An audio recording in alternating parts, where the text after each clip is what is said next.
Desde San Jeroni, a través de una senda de jabalíes, podemos llegar hasta la ermita de San Antonio, o Antoni en catalán.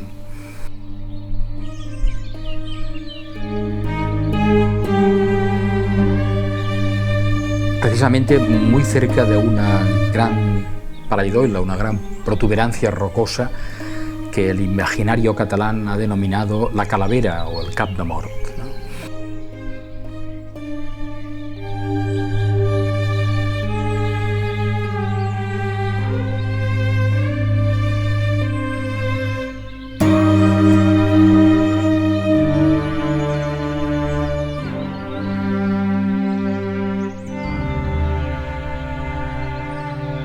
La ermita de San Antoni es peculiar también, es una de esas ermitas colocadas en lugares inaccesibles, en un nido de águilas, pero esa es superior a las otras, ya que se haya situado junto a un gran precipicio al lado de una formación rocosa conocida como Cavall Bernat, ¿no?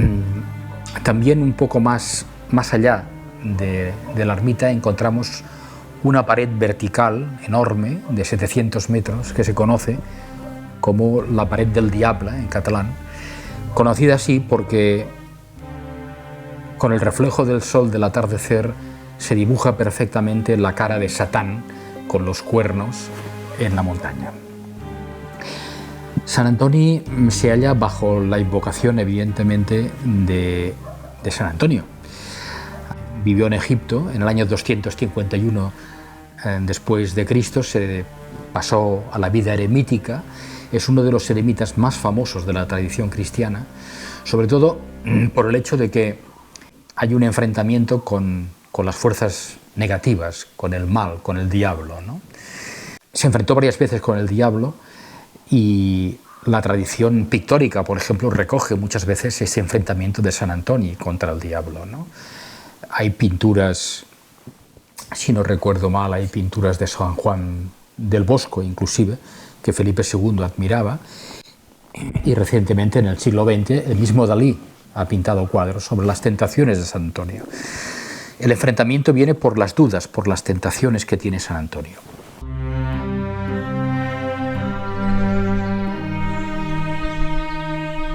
En la actualidad la ermita está, dentro de todo, bastante bien conservada. Está situada, pues, en esta pared junto al precipicio. El jardín es muy ancho, con un huerto que todavía hoy en día puede cultivarse. El habitáculo queda netamente diferenciado también troglodíticamente en una oquedad de la montaña.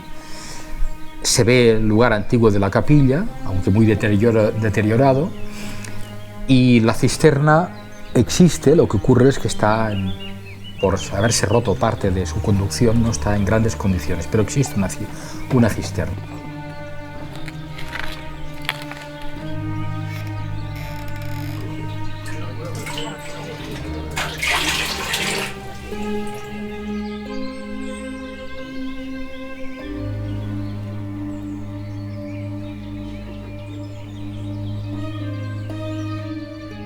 El lugar de meditación es apocalíptico, además hay unos pequeños escalones que conducen a ese lugar de meditación que está por encima de la ermita.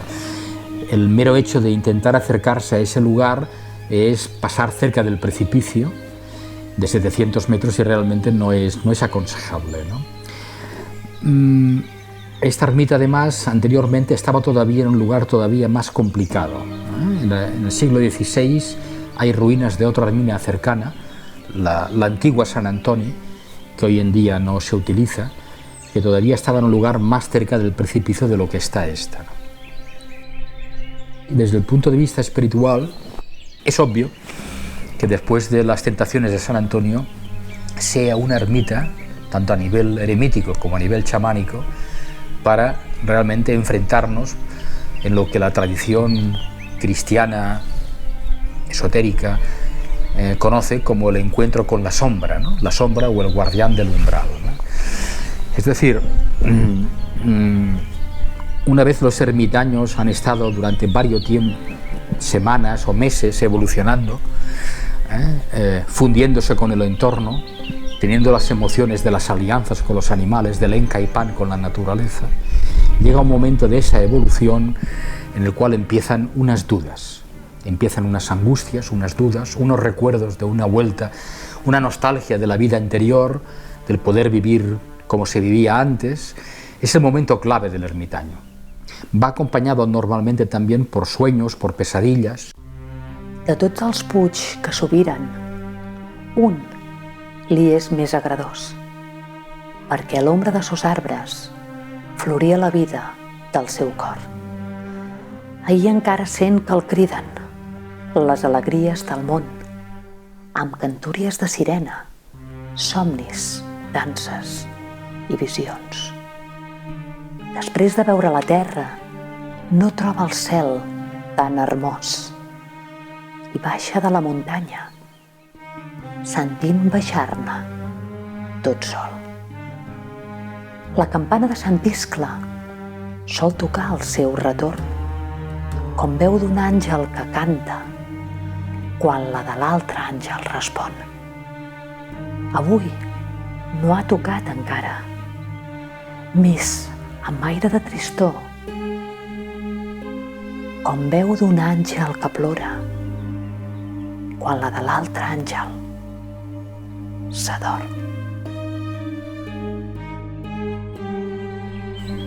Esa ermita es adecuada para esos sueños, esas meditaciones, esas pesadillas, que de hecho han tenido todos los ermitaños históricos, ¿no? Pensemos que el primer ermitaño del cual hemos hablado en anteriores filmaciones, Fragarí, el gran ermitaño de Montserrat, tuvo precisamente este encuentro con la sombra, que le llevó precisamente a una serie de graves acontecimientos, a la muerte, al asesinato de Riquilda, ¿no? El encuentro con la sombra es el encuentro con el inconsciente personal. Todo aquello negativo que hemos ido acumulando durante años y años emerge con ira y con rabia desde el inconsciente hacia el consciente. Y en ese momento entramos en dudas, en angustias, en problemas. Es un momento clave para el ermitaño. Si el ermitaño supera el encuentro con la sombra, podrá continuar en su evolución. Si pues el ermitaño de San Antonio triunfa, podrá continuar su evolución como ermitaño o como chamán.